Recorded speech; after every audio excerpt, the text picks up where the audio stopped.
So another day, another just weird situation, with Caitlin Clark and Indiana Fever and people around the organisation. We obviously have seen the Scott Agnes article here, where he basically said that Caitlin Clark, that Caitlin Clark brings a dark side to the Fever, and her fans are like a negative on the team, and it's a struggle dealing with her fans. I'm like, will Caitlin Clark really be traded by the Fever? Yes. There are whispers on the internet, and the atmosphere is becoming more bizarre than a halftime mascot race. Did she get too many points? Too much of a smile? Too many jerseys sold? It's not the pregame meal, and something seems off. Stay tuned as we explore the confusion, make connections, and possibly unearth the most ridiculous front office decision ever. Take out your popcorn. This will be more attractive than a third Caitlin logo. Another good win by the Indiana Fever today versus Seattle Storm, but I got a big concern with Caitlin Clark, man. So looks like the Fever been figuring things out, man. So let's just say Clark comes back toward the end of the season. Fever do their thing in the playoff. Let's just say, for the sake of my argument, the Fever win the championship, man. With Caitlin Clark having missed pretty much most of the regular season, would this championship not hold that much weight? Because I can already see the haters saying she missed most of the regular. Let's be clear. The Fever might as well hand out "we quit" signs with each ticket stump if they were going to trade Caitlin Clark. You felt that traffic in Indiana was awful? Watch the throng of supporters running to the squad that receives number 22. What did they get in exchange for the most marketable, talked about, and Googled player in women's sports? A future second-round selection and a bag of slightly used warm-up towels. Please. he literally said, and he was like, there are some people that are not here for basketball, not here for the Fever, but are only here for Caitlin Clark. It's like, if you're a fan of a player and you're here for the basketball and you're there watching games and everything, you're a fan of a player playing basketball. I don't see there's an issue with that. And according to his thing, to him, he was talking about how it was such a struggle for the team, and obviously he's someone who has access to the team. And he mentioned that, the fans coming on saying fires. When Clark is the main event, the Fever's arena would go from packed to echo chamber faster than you could say, worst trade in sports history. She's not only selling out games, but entire cities. Every time she takes the court, the concession stands are completely destroyed. The merchandise tables resemble a Black Friday aisle, and all of a sudden, everyone's grandma has a number 22 jersey, which you're telling us is thrown away like yesterday's box score. The reason I was a little disappointed in Sophie's take is that, she's right. It's just that she did say, and I thought this was a better explanation, she was saying that when she played in Phoenix, that she was in the locker room, and so many of the players in the locker room were saying things like, oh, we're going to show Caitlin Clark what the W is really about, and would sort of go after her. And in some ways you can understand that because she was a rookie in the league. But ultimately, when you see all this vitriol of people who cannot stand her, it's like, okay, well, what has she done wrong? Yeah, she's a great basketball player. So maths isn't being done. The player who transformed your organization from background noise to primetime drama is not someone you deal. Prior to Clark, the majority of WNBA players were unable to recognize the Fever insignia in a lineup. They are now the league's Beyoncé. Trending, front, and center. That isn't coaching.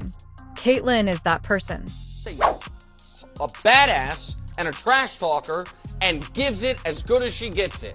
And she is an object of scorn for good reason. She's awesome. She's swaggery. She does turn your home crowd into a road crowd.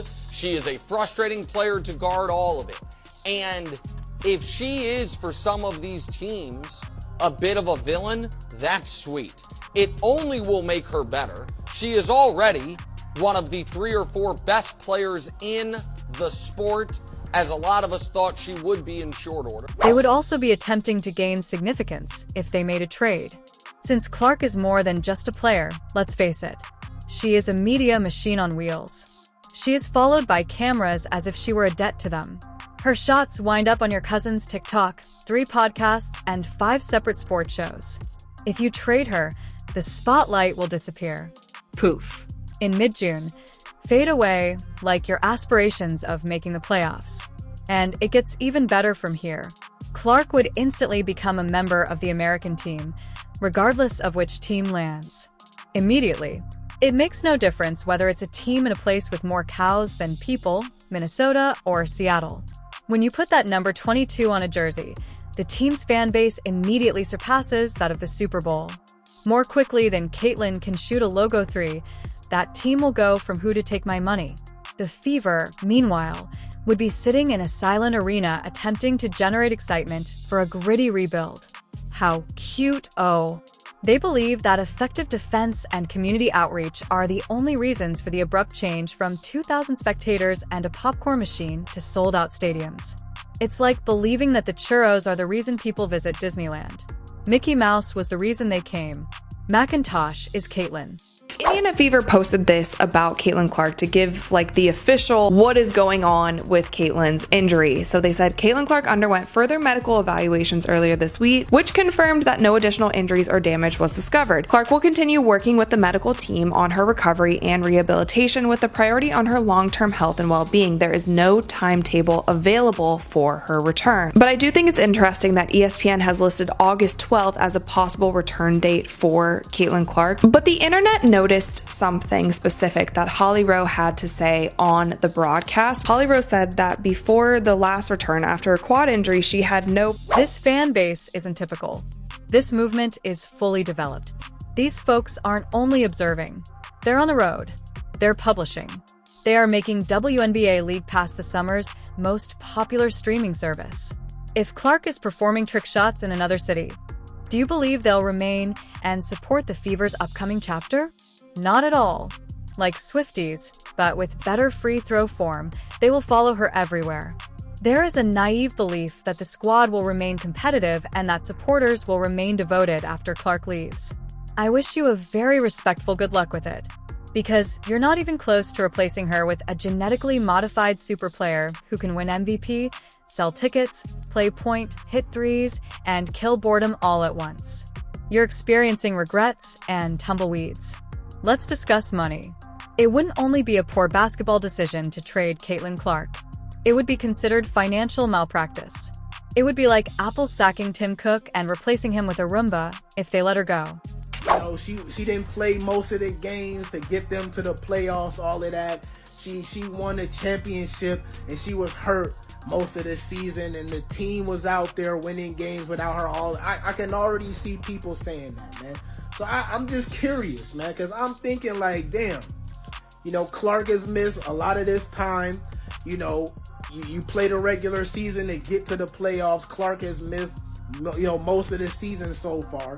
So if she won a title this year, having been injured most of this season, and then her first championship would be her being hurt most of the time, how would that championship rank for y'all? Would it not hold that much weight? Would it just be, a win is a win, whatever? And don't even begin with the argument that it might be better for all parties. For whom is it best? The bookkeepers? Because no one else is purchasing anything else, the merchandiser is now forced to make team effort shirts. At 2 in the morning, the PR intern was drafting tweets to explain why the arena was only half full. Addition by subtraction is not what this is. It's delusion-based subtraction. A lesson in how to burn down your own home while praising yourself on finding fire would be found in trading Clark. Chaos and perhaps a new wave of where did it all go wrong would be the only things you would be adding to the squad. Consider parts. Basketball is no longer the only thing at stake. It's momentum, cultural effect, identity, and brand. Therefore, there isn't a trade deal worth the backlash unless the Fever have secretly figured out how to clone Caitlyn, taught the clone to shoot better, talk sassier, and appear even cooler in slow motion. There aren't many picks, players, and promises that can light up the scoreboard, fill stadiums, and ignite social media like she can. To be clear about this, if Caitlin Clark were not in the WNBA, we would not be talking about the WNBA. She is the only ticket draw in the WNBA. A large percentage of all tickets sold in the WNBA are so people can watch Caitlin Clark play basketball. No one cares about Angel Reese. She'd be drawing flies if she were playing not against Caitlin Clark on the court right now. Angel Reese has basically become the Bill Laimbeer to Caitlin Clark's Larry Bird, essentially. Ultimately, the message is straightforward. Trading the sun doesn't mean that the planet would continue to circle as if nothing had happened. The entire galaxy changes when you trade Caitlin Clark. Hopefully, you won't be the ones left out. This is the point at which reality begins to backflip and logic formally taps out. The folks in charge of this operation appear to believe that the fever is the reason why fans are watching. The name Indiana itself, along with the logo and colors, has a mysterious power over millions of people, as if a mid-range jumper who isn't Caitlin will keep everyone in the country riveted to their TVs. Newsflash: rather than act as though they care about a competitive roster without Clark, this fanbase would prefer to follow her to the league's weakest team. Do you believe that a rebuilding arc has people interested? Not at all. They have a strong interest in the world of the Clark movie. The ensemble cast is not the reason they are here. The primary character is the reason they are here. This was demonstrated last season when spectators watched every Iowa game as if it were the NBA Finals and then abruptly stopped following the conclusion of the regular season. The playoffs? I've never heard of them. It sounded like someone poofing Caitlin's emergency exit button. Social media slowed down, attendance declined, and ratings fell. Fair that she's the face of the league, and that's understandable because there have been fantastic players in the WNBA for a long time. But Caitlin didn't disparage them. She just came in and kind of changed the game with her style. So I think it's one of those things where you have to say, okay, maybe I don't think it's fair based on the previous women who have been in this league, but it's not Caitlin's fault. All she's done is elevate the game for all of us. And I think instead of being pissed off about that, you should be appreciative of that and say, maybe it's not fair, but it's not your fault. You're not interacting with some nebulous fandom here. For her fan following, this is a ride or die. Burn the boat or storm the court. They came here not to be loyal to the team. Clark made basketball seem like magic, which is why they came here. She stares down defenders like she's crafting a diss track in her head, drops 30 like it's a warm-up, and then coolly leaves like it's just another Tuesday. Is it your opinion that those individuals are remaining to witness stout defensive performances and a recently selected substitute miss 3 consecutive layups? Not a chance. In fact, you could sell out the building even if you gave Caitlin a jersey and a group of real scarecrows. She might play for a team that has 2 ball racks, no help defense, and 1 functional scoreboard. Most clubs hope to develop a devoted following over many years. When Clark appears, there is an existing audience, immediate significance, and worldwide attention. She snapped it off the dial rather than merely moving the needle. She has more fans than anyone else in the league. It surpasses the whole existence of some teams. One walking highlight reel, one player, one movement. Fever Sky tickets dropped 71% on TickPick after Caitlin Clark injury. The get-in price for the Chicago Sky versus Caitlin Clark's Indiana Fever game was $86. After Caitlin Clark's injury announcement is now down to $25. And you Angel Reese fangirls will still believe and think that Angel Reese is the reason why people are watching the WNBA. Since y'all want to make it about race, this white girl over here is the reason why fans are tuning in to watch the WNBA, not because of this. Imagine, therefore, how hilarious it would be to try to persuade individuals to stick with the Fever after they have traded the same thing that made them aware of the team's existence. It's similar to launching off a tour with the main act and asking why the backup yodeler didn't get any attention. Clark is the tale, not only a character in it. There are narrative holes and vacant chairs when she is gone. Furthermore, these supporters aren't exactly casuals. These individuals are more familiar with Caitlin's statistics than their own phone numbers. They have her jersey, mixed apps, merchandise, and several colorways. They quarrel in comment sections, rewatch games, watch press conferences, and obsess over a cross-court pass. This is almost dedication, not only admiration. When Caitlin is cooking up triple-doubles in another jersey, notice how many people are watching, and the only thing causing the fever is a mosquito in section 112. There is no system being watched by these fans. They're observing a show, and the interest goes away when the show does. The dollars do the same. The yelling fans who traveled across the nation to witness her warm-up also feel this way. One thing that I love that she's bringing to her sport, more people want to watch. More people want to tune in. Don't get it twisted. Don't up. Caitlin Clark is the reason why a lot of great things is going to happen for the WNBA. But for her individually, I don't think she should get involved on nothing that's being said. Just go, have fun, enjoy. But I'm rooting for Caitlin because I've been in that seat before. I've walked that road before. I hope she kills. I hope Aaliyah Boston does amazing. That's what makes the whole situation, in a tragic comic sense, amusing. The Fever have more than one player on their hands. The key to a whole movement is in their possession. Additionally, they might not be aware that the game is finished if they make a mistake. In addition to the court, they will also be present in the box office, the marketing room, and any future Growth the Game meeting. Because it instantly becomes must-watch TV if Clark plays for a team that has only won 3 games in 5 seasons. She would come in and make defenders appear like unpaid interns, transform the atmosphere, raise morale, and treble income. The supporters wouldn't merely follow. They would begin booking flights, increase their cable packages, and attempt to purchase tickets by crashing the team's website. Do you believe that type of electricity will be replaced by a few pick-and-rolls? Basketball optimism isn't like that. That's delusion mixed with denial. You won't simply lose a player if you trade her. You'll become irrelevant, lose your audience, and lose your identity. And you'll see how Caitlin Clark elevates a struggling team to a dynasty, while Indiana falls further behind. I'm curious how they convert gold to dust. A lot of people say that Caitlin Clark moves the needle. That is wrong.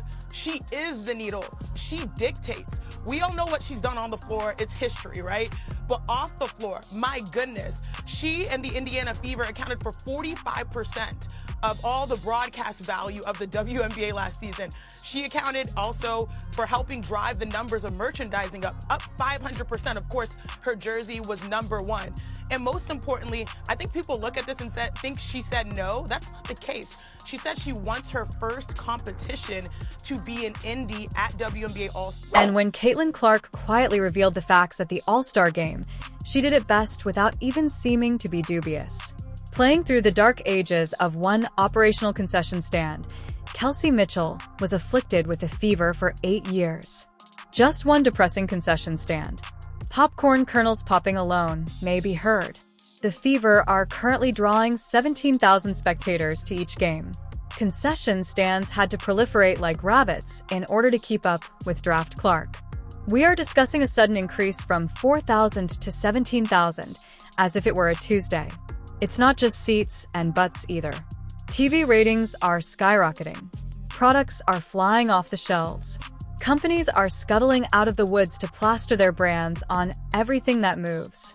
She's attracting attention more quickly than a TMZ scandal and creating money more quickly than the US Treasury. A player wasn't the only one affected.